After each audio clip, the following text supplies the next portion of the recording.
Marie Curie, Paris 6, and it is a recent work which has been presented at the NIPS Deep Learning Workshop. So just to give you an idea, at NIPS, so NIPS is one of the biggest conferences in machine learning, and this year there were 2,500 participants and 600 participants in this workshop. It means that the deep learning workshop is more than a workshop. It's a conference inside the conference. So it's really a buzzword. And I'm working in a team, in a machine learning team, which is making deep learning and representation. So my research topics, mainly I'm working on two things. I'm not working on just deep learning. I'm working mainly on reinforcement learning. So reinforcement learning is the one when you typically learn a sequence of actions, so for games, for example. And there is a link between reinforcement learning and representation learning. Representation learning is deep learning, actually. And I have two main topics. The first topic is, can we use deep learning techniques for reinforcement learning? So typically, it is what is done also in DeepMind in London. So can we learn representation of state, representation of actions, and can we apply these new methods to robots, to games? And there is also another question, which is the inverse, which is, can we use reinforcement learning for deep learning? So, and this is what this is the topic of this talk. So the basic idea of this work is just to start from the idea that when you are using neural networks, so this is a neural network, you have the input and the output, so you have layers.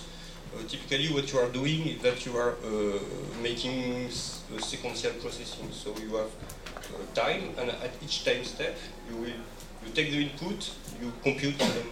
Can I have more? You compute, so you have the input. At the first step, during the first step, you compute a transformation, so you compute features on the input. At the second step, you compute high-level features, and then you compute the output. So, while in classical deep learning community, a neural network is an atomic process, in fact, a neural network is a sequential processing machine. So, if it's a sequential process, why not using reinforcement learning for learning deep neural network instead of just using classical backpropagation algorithm? So the idea is very simple, is you take a neural network, it's a sequential, so you can use reinforcement learning. So the question is, can we use reinforcement learning algorithm for learning deep neural network, and can we extend deep neural network by using reinforcement learning? So what I propose is called deep sequential neural network. So you have all the buzzwords inside this. In fact, it's deep reinforced neural network. I think it's a better title. So what are deep sequential neural networks? They are an extension of neural networks where instead of just processing the input and computing features in each layer, the system will have the ability to choose which features to compute and how to compute this feature. So let me just show an illustration of this model. So here, the first idea of this extension is to consider that when you have this neural network, in fact you have an hidden choice, which is illustrated here, which is, I have an input, given an input, I choose the features to compute, and then I compute the features. And given the features here, I choose which features to compute, and then I make this computation, and I do the same at the last layer. So if you see that, it's typically a Markov decision process. It means that at each time step, first your system is choosing something to do, and then is applying the transformation. So he's applying its action to the input or to the state of the system. And if you have, so a neural network is a system where you have just one action. The action is, please compute the next features, compute the next features, compute the next features. So we can extend this process by allowing multiple actions instead of just one action. So what we obtain is this kind of architecture. So you have the input here, you have layers, you have the output. And here you have a neural network. So the input, one layer, second layer, output. And here the system, given the input, will first choose between a set of possible transformations, a set of possible features. And the system will take the input, choose which features are the best, and then compute these features following this transformation. And then, given the state, the value of the computation here, the system will also choose between a set of possible transformations, choose the best one, and make this computation.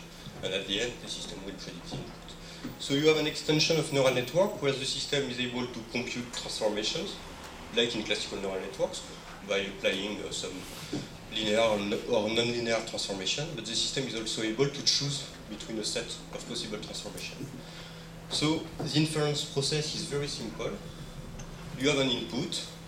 The input is presented at the first node, the first layer of the deep sequential neural network, which is a DAG, so a direct acyclic graph.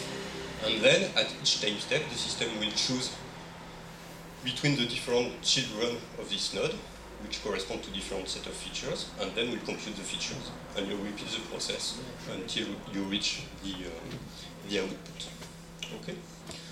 So what you want to learn from dataset in this model is, like in classical neural networks, how to transform the information, how to compute those features. So this is illustrated by the F function. So F function are typically the connection of your neural network. And what you want also to learn is the choice between the different set of transformation. Okay, but you see the connection between this model and classical reinforcement learning. It's like a robot. You have a robot. It takes an input. It chooses an action to do, and then given this action, you will compute. You will get the new information, and given this new information, choose an action, compute the new information, and to the end. Okay, so the next question is how to learn these complex architectures. Okay, I was late for making my slides, so I put some equations. Just to give you the idea, you have when you have a neural network, what you want to optimize is that you want to minimize a loss between what you predict and what you observe in your dataset. So typically, when you have a neural network, you have a F function. F is the output predicted by the system. You have Y, which is the the ground truth, the real value, and you want to minimize the difference, delta, the loss, the dissimilarity between what you predict and what you observe.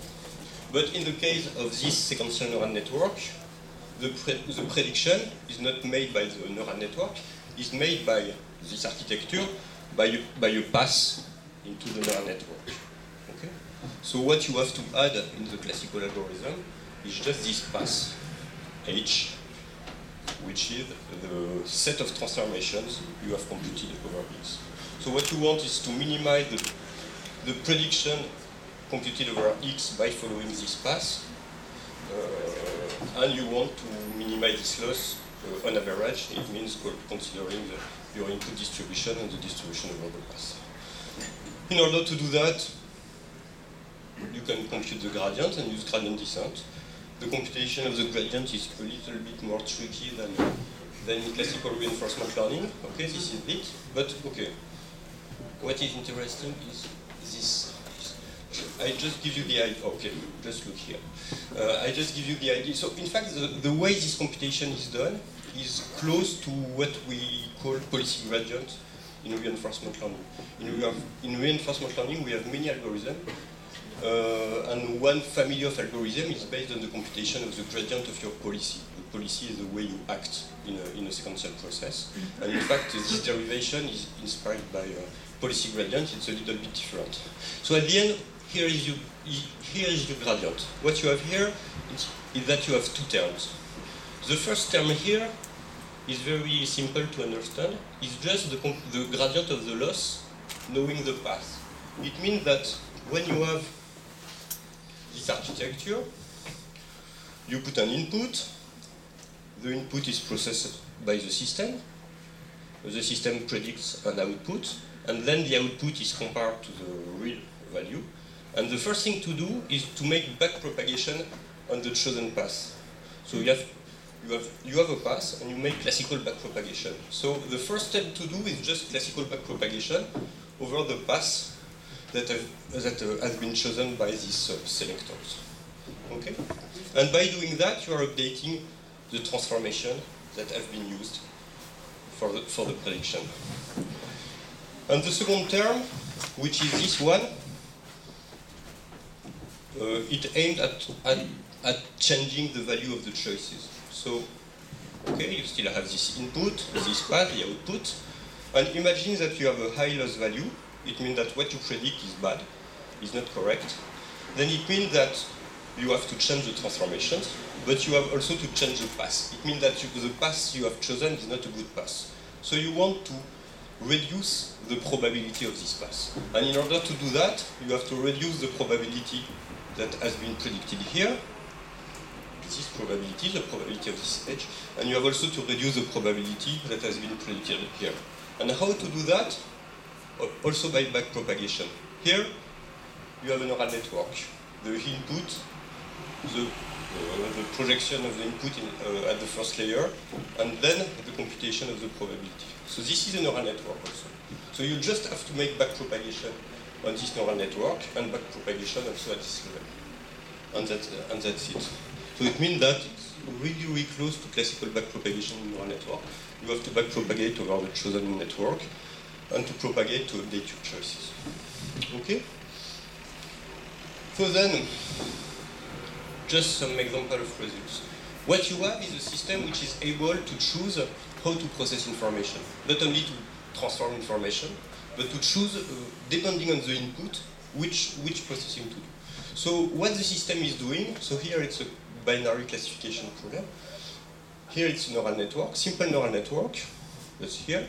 If you use one neural network with a hidden layer, it's not possible to generalize to this kind of pattern. If you are using deep sequential neural network with 3 possible actions, then what the system will do at first, it will split the input space in different subspace, and at the first layer, and in each subspace the system will learn a decision. So you will obtain something which is highly nonlinear and which will be able to make some hard choices and to split your input space and in each subspace to compute a particular transformation. And it will do that at each level of the network. So with just a simple large neural network, you are able to generalize to this kind of, let's say, complex patterns. So, okay, the idea is, instead of using deep neural networks, where you have a lot of features to compute, you can use small neural networks with, but large, okay? And you will obtain the same results. Just another example of what we obtain on this kind of data set. So here it's MNIST. MNIST is digits. So it's a particular version of MNIST where you have 2 families of digits. You have black digits and white digits. And typically, what you want to compute is a different set of features for black digit, because you don't want to make the same transformations here than here. So you want a system able to compute 2 different types of features depending on the input. And the deep sequential neural network is able to do that, because depending on the input, it will choose between different possible transformations, and so it will not compute the same features here and here. And what you can see here very quickly is that in comparison to classical neural network, the system will be able to compute these different set of features. Okay, at the end, if you are using a very deep neural network, you will be also able to compute different features for these different inputs. But here we are able to do it with a very, very small network and some 3 or 4 possible actions. Okay, so just to conclude, so these models are new. They add a new ability to neural networks, which is this ability to choose which features to compute, not only how to compute the features, but to choose which features are relevant for a particular task. This model are also, I think what is funny is that this model is the first work showing that we can use reinforcement learning in order to train neural networks. So reinforcement learning and neural network are very, very close, in fact. And then, with this family of models, you can imagine many different variants that are under investigation. But typically, one problem you have when you are making deep neural network is to choose the architecture of the network. But imagine you have this kind of architecture, and here you have 10 neurons, and here you have 20 neurons, and here you have 50 neurons.